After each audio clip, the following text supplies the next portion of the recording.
Tell us a little bit about your character's involvement in season 2 of Mr. Mercedes. Okay, so my character is Assistant District Attorney Antonio Montez, who's not in the books, in the Stephen King books. He's a creation of Dennis Lehane and David E. Kelley. And he is in charge of the homicide division, and so he's in charge of, he would be prosecuting Brady Hartsfield if Brady Hartsfield was not in a coma. So his whole idea is sort of hoping that Brady Hartsfield wakes from this coma so he can then put him on trial, like sort of he's hoping is the trial of the century and propel his career forward, because he has aspirations for sort of like higher political power. He doesn't want to remain the ADA for homicide in Bridgeton, Ohio. He's thinking more like Senator, Montez, President Montez. He has a career track that he's trying to go down, and he's using Montez, and in some ways he's using also Dr. Babineau, Felix Babineau, to sort of like, you do what you need to do to wake this guy up. So because I want to put him on trial, and I want to become famous. I want to be a rock star lawyer. Do we see other cases that he's working on, or is it specifically no? For the purpose of the show, no. He's just solely focused on this case because he knows that it's a career maker, and he'll do kind of whatever it takes in order to do it. Even if it means being a little shady with the laws that he's supposed to be enforcing. Ooh. So he's a rule breaker. Because your character is not in the books, how do you feel about taking kind of the creative liberty of adding your own personal flair to it? Well, what's great about that is there's no expectation from the audience of having to live up to something. Like, if you do something, like I was in Marvel films, and my characters in those films was a 6'2" blonde white guy. I clearly am not that person. So some people are like, well, he doesn't look like the one in the comics, and so there was none of that hang up in this because it was completely free. It was actually very liberating because I didn't have to live up to some idea that a reader had about the character.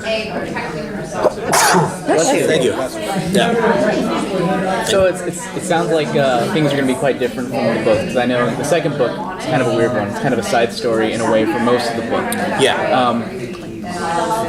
Will the through line of this season be completely separate from that book? Is that book being run it at all? Well, I think what happened with this, I believe in the second book, Finders Keepers, the characters from the first book don't show up to like page halfway. Yeah, like halfway to page 200 or something like that. And so for a show where these are the main, characters, it's kind of hard to push a story with all new people, and you kind of like forget the other people. So the writers had to sort of take an amalgam of the second book and also part of the third in order to push the story forward and have some sort of like even flow where people can get some sort of resolution from season 1 and how season 1 ended.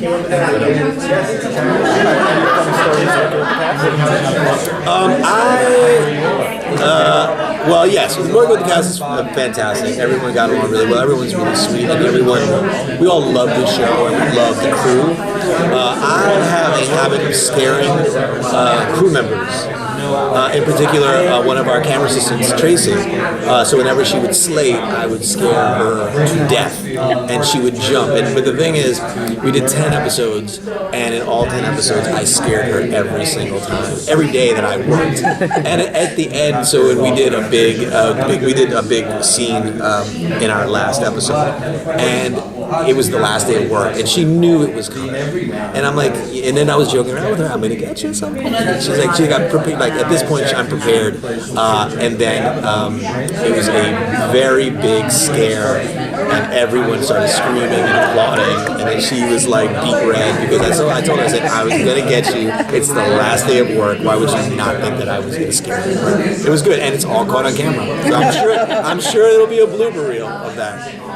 Do we learn anything about his private life, or is it all just this? Yes, you do learn about his private life. You do enter the home of Antonio Montez, and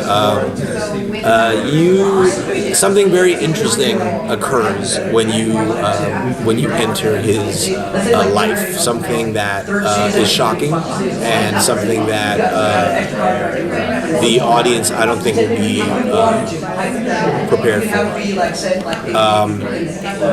And it sort of triggers something in Antonio Montez to sort of like seek out his own form of justice for things.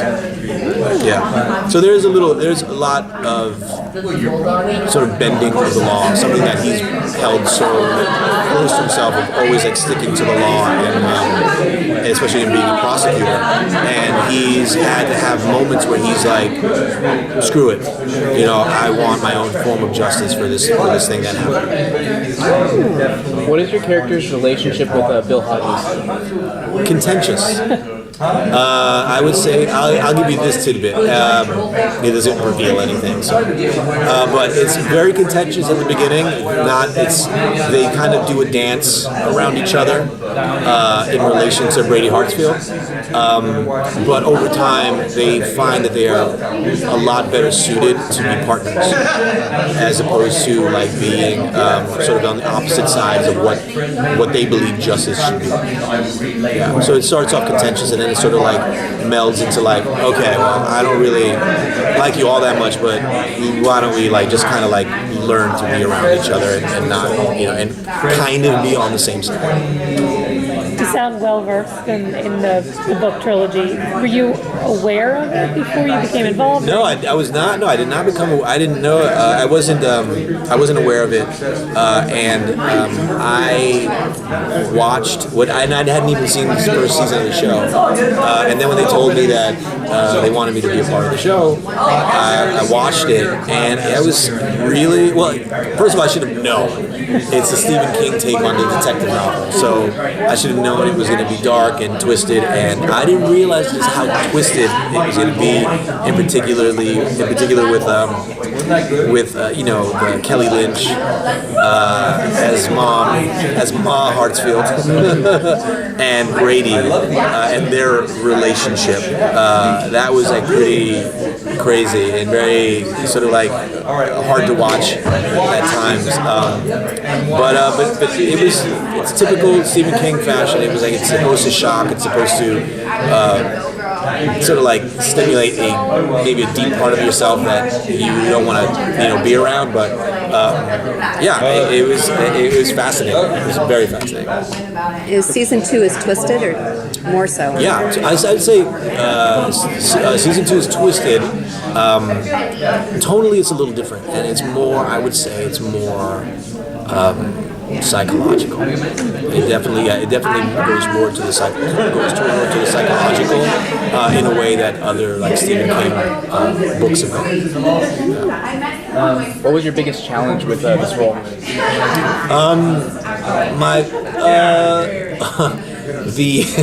And I don't want to complain, but probably the amount of dialogue that I speak. It's monologues. It's pages and pages of dialogue of mostly me talking. So if you like my voice, you'll love this show. Is it procedural stuff or like real emotional? It's a little of both. It's some procedural stuff, but there's always a element of me in it. So okay. Stop it. Thank you so much. Thank you so much. Thank you.